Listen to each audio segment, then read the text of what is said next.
కొన్ని చోట్ల వింతగా ఉంటాయి. కొన్ని వార్తలు చాలా విచిత్రంగా కనిపిస్తాయి. జనరల్ మన దగ్గర చూస్తున్నాం. చాలామంది ఇప్పటికి కూడా ఆరోపిస్తుంటారు సాఫ్ట్‌వేర్ వాళ్ళ లైఫ్ మస్తు సుఖముంటది. ఎందుకంటే సాటర్‌డే, సండే వాళ్ళకి లీవ్స్ ఉంటాయి. వారంలో 5 రోజులే పని చేస్తారని చెప్పేసి. ఇక జపాన్‌ల మన దేశంలో చాలామంది డిమాండ్‌లు చేస్తున్నారు. మాకు గూడా అన్ని ఆఫీస్‌లల్లా 5 రోజులే ఆఫీస్ పెట్టాలి, 2 రోజులు లీవ్ ఇయ్యాలని. కానీ జపాన్‌లో మాత్రం ఓ విచిత్రమైనటువంటి పరిస్థితి ఏర్పడ్డది. అక్కడ కంపెనీలు, గవర్నమెంటు లేదంటే చాలా సంఘాలు వారానికి 4 రోజులే పనిచేయమని ఓ చట్టం కూడా తెస్తున్నారు. కానీ ఉద్యోగులు కానీ, చాలామంది కంపెనీలు కానీ ఆ 3 రోజుల లీవ్ దినాలకి యాక్సెప్ట్ చేస్తలేరంట. 4 రోజులే పనిచేయడన్నా వినట్లేదంట జపాన్‌లో. జపాన్‌లో 3 రోజుల వారాంతపు సెలవులకు ససేమిరా. జపాన్ అంటే పని సంస్కృతికి పెట్టింది పేరు. పనిలోనే జీవనం, పనిలోనే మరణం అనేది వారి నినాదం. ఎందుకంటే జపాన్ అనేటువంటిది ఈరోజు టెక్నాలజీలో ప్రపంచవ్యాప్తంగా టాప్ పొజిషన్లో ఉన్నటువంటి నేపథ్యం ఉంది. దీనివల్ల ఉద్యోగులకు ఆరోగ్య సమస్యలతో పాటు కుటుంబానికి ఎక్కువ సమయం కేటాయించలేకపోతున్నారని భావించిన ప్రభుత్వం పని రోజులు తగ్గించేందుకు తీవ్రంగా ప్రయత్నిస్తోంది. వాళ్ళ నినాదం ఏంటంటే పనిలోనే జీవనం, పనిలోనే మరణం. పనిలోనే జీవించాలి, పనిలోనే మరణించాలనేది వాళ్ళ విధానం అంట. ఆ విధానంలో పడి సంసారాలు కూల్చుకుంటున్నారు, కుటుంబానికి టైం కేటాయిస్తలేరు, అనారోగ్యాల బారిన పడుతున్నారు. ఎందుకంటే మొత్తం పనిలోనే 24 అవర్స్ స్పెండ్ చేస్తే వ్యాయామం చేయడానికి టైం లేదు, ఫ్యామిలీతో గడపడానికి టైం ఉండదు, ఎంజాయ్ చేయడానికి టైం లేదు. ఈ మెంటల్ స్ట్రెస్లో చచ్చిపోతున్నారు. మీకు 3 రోజుల లీవ్ ఇస్తామని చెప్తే కూడా వాళ్ళు ఎవరు వింటలేరంట.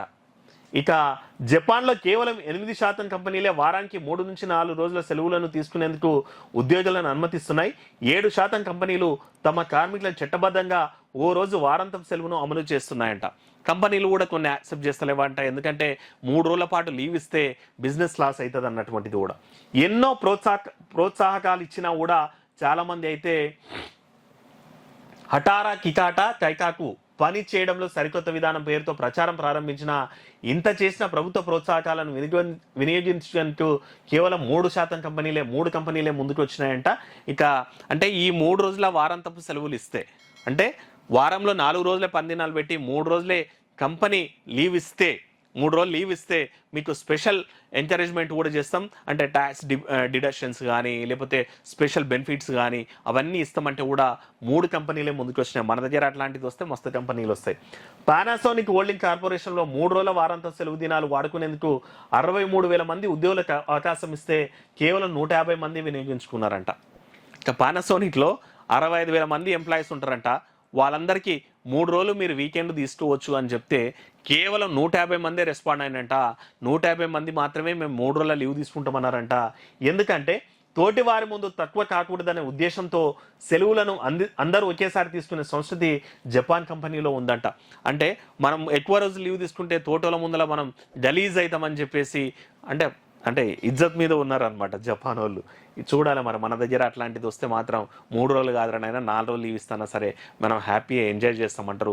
జపాన్ వాళ్ళకి మిగిలిన దేశాలకు డిఫరెన్స్ ఏంటంటే పని చెయ్యొద్దు అంటే చాలా చోట్ల హ్యాపీ, కానీ వాళ్ళ పని చెయ్యొద్దు అంటే కూడా వాళ్ళు బాధపడుతున్నారంట. అందుకే వాళ్ళంత ముందుకే పోతున్నారు. చాలా దేశాలు వెనకబడుతున్నాయి. ఎందుకంటే పని దొంగలు కాదు జపాన్ వాళ్ళు అని దీన్ని బట్టి మనకు అర్థమవుతుంది.